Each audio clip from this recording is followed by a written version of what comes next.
ಇಂದೇ ಡೌನ್ಲೋಡ್ ಮಾಡಿ ಮತ್ತು ನಿಮ್ಮ ನೆಚ್ಚಿನ ಶೋಗಳನ್ನು ಆನಂದಿಸಿ.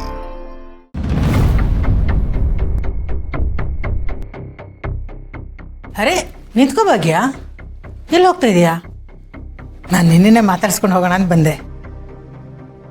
ಏನ್ ಭಾಗ್ಯ, ನಿನಗಾದ್ರೂ ಬುದ್ಧಿ ಬೇಡವಾ? ನೀನು ಅತ್ತೆ ಜೊತೆ ಇಲ್ಲೇ ಇದೆಯಾ, ನೀನಾದ್ರೂ ಅವ್ರಿಗೆ ಬುದ್ಧಿ ಹೇಳ್ಬಾರ್ದ? ಅತ್ತೆ ನೀವಿಲ್ಲಿರಬಾರ್ದು, ನಿಮಗೆ ಅಂತ ಒಂದು ಮನೆ ಇದೆ, ಅಲ್ಲಿಗೆ ಹೋಗಿ ಅಂತ ಹೇಳ್ಬಾರ್ದ? ಎಲ್ಲ ತಿಳಿದವಳಾಗಿ ಸುಮ್ಮನೆ ಇದೆಯಲ್ಲ. ಈಗ ನೀನೇ ಯೋಚನೆ ಮಾಡು. ನಿನ್ನ ಮಗನಿಗೆ ನನ್ನ ಮಗ ಹೀಗೆಲ್ಲ ಮಾಡಿದ್ದಾನೆ ಅಂತ ಗೊತ್ತಾದ್ರೆ ನನ್ನ ಮಗನ ಸುಮ್ಮನೆ ಬಿಡ್ತಾನ? ನನ್ನ ಮಗ ಸೇಫ್ ಆಗಿರಬೇಕು, ಅವನಿಗೇನು ತೊಂದರೆ ಆಗಬಾರ್ದು ಅಂತ ನನಗೂ ಅನ್ಸುತ್ತಲ್ವಾ?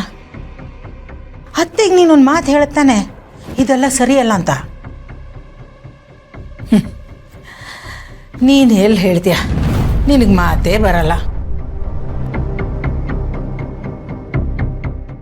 ನೀನು ಲೈಫ್ ಲಾಂಗ್ ಹೀಗೆ ನರಳುತ್ತಾ ಇರಬೇಕು. ಈ ಜನ್ಮದಲ್ಲಿ ನೀನು ಸರಿ ಹೋಗಬಾರ್ದು.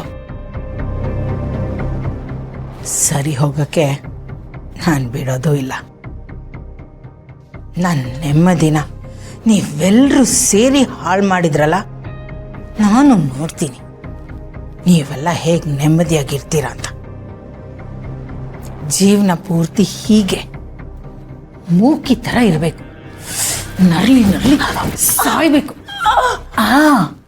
ಹೀಗೆ ಹೀಗೆ ನರಳಬೇಕು. ಯಾಕಾದ್ರೂ ನಾನು ಬದುಕಿದ್ದೀನೋ ಅಂತ ನೀನು ಕಾಣಿಸ್ಬೇಕು. ಈಗ ನೋಡು, ನಿನ್ನ ಮಗನಿಂದ ನಮಗೇನೇನು ಬೇಕೋ ಅದನ್ನೆಲ್ಲ ಪಡ್ಕೊಂಡು ನಿಮ್ಮನ್ನ ಈ ಸ್ಥಿತಿಗೆ ತಂದು ನಿಲ್ಸಿದ್ದೀನಿ. ಇದು ಹೀಗೆ ಇರತ್ತೆ, ಏನೂ ಬದಲಾಗಲ್ಲ. ಹಳೆ ಗಾಯನ ಕೆದಕಿ ಕೆದಕಿ ದೊಡ್ಡದಾಗಿ ಮಾಡೋ ಥರ ಕೆದಕ್ತಾನೇ ಇರ್ತೀನಿ. ಗಾಯನ ದೊಡ್ಡದು ಮಾಡ್ತಾನೆ ಇರ್ತೀನಿ.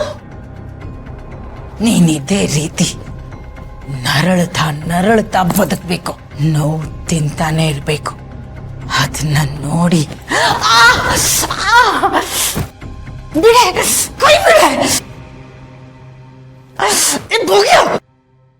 ಹೇಗಿದೆ ನೋವು?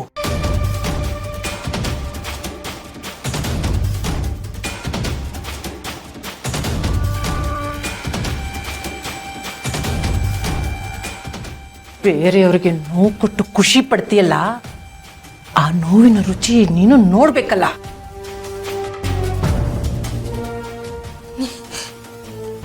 ನೀನ್ ಮಾತಾಡ್ತಾ ಇದೀಯಾ? ನಾನೇ ಮಾತಾಡ್ತಿರೋದು, ಭಾಗ್ಯನೇ ಮಾತಾಡ್ತಿರೋದು. ನನಗೆಲ್ಲ ಗೊತ್ತು ಕಣೆ, ನೀನೇನೇನು ಮಾಡಬಾರ್ದೆಲ್ಲ ಮಾಡಿದ್ಯಾ ಅಂತ ನಂಗೆ ಚೆನ್ನಾಗಿ ಗೊತ್ತು. ನೀನು ನನ್ನ ಜೀವನದಲ್ಲಿ ಬಂದು ನನ್ನನ್ನು, ನನ್ನ ಗಂಡನ್ನ ದೂರ ಮಾಡಿದೆ, ಸುಂದರವಾಗಿದ್ದ ಸಂಸಾರನ ಹಾಳು ಮಾಡಿದೆ. ನನಗೆ ಕೊಡಬಾರ್ದು ಕಷ್ಟ ಕೊಟ್ಟೆ, ನನಗೆ ಅಯ್ಯೋ ಅನ್ನಿಸ್ತೆ. ಅಷ್ಟೆಲ್ಲ ಮಾಡಿ ನಾನು ಗೆದ್ದೆ ಅಂತ ಬೀಗ್ಬೇಡ. ಬೇವಿನ ಬೀಜ ಬಿತ್ತಿ ಮಾವಿನ ಹಣ್ಣನ್ನು ತಿನ್ನೋ ಕನಸು ಕಾಣಬೇಡ ನೀನು.